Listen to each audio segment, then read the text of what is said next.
old computer does just fine. So I haven't seen a reason to. So we're doing it the old-fashioned way. Is this my clicker? Okay. Oh, there we go. All right, got that down. So thank you for putting this up. I had a hard time deciding what to name the sermon or the talk. So we have a choice: In the Shadow or Why Were You Afraid?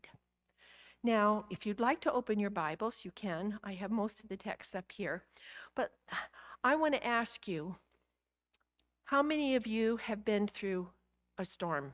I'm not talking about hail and a wind.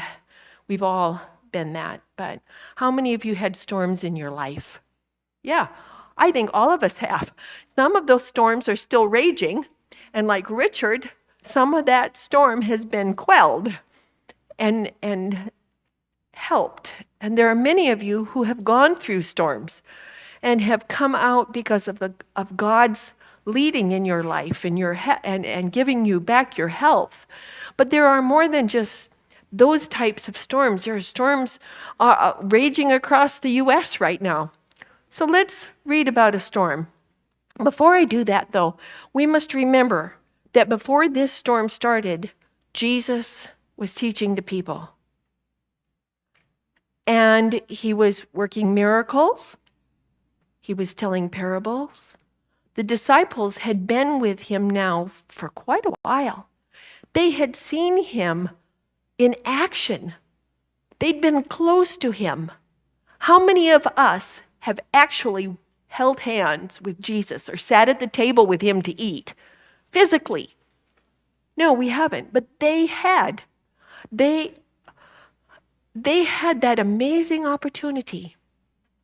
So let's read Mark 4:1-41. We're not going to read all of it, parts of it. Again, he began to teach beside the sea, and a very large crowd gathered about him, so that he got into a boat and sat in it on the sea. And the whole crowd was beside the sea on the land.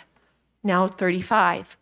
On that day, when evening had come, he said to them, "Let us go across to the other side." And leaving the crowd, they took him with them in the boat, just as he was. And other boats were with him, and a great storm of wind arose, and the waves beat into the boat, so that the boat was already filling. Now, I want you to use your imagination here. Let's think a little beyond this, what those words say. He was in the stern of the boat. There was a big storm. The boat was filling.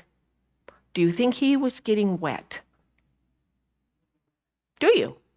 I do. I think he was getting wet. Now, do you think if you were in a boat and there was a storm and you were getting wet, would you wake up? Yeah, I think so. Why didn't he wake up? Why wasn't he afraid? He had complete and perfect faith.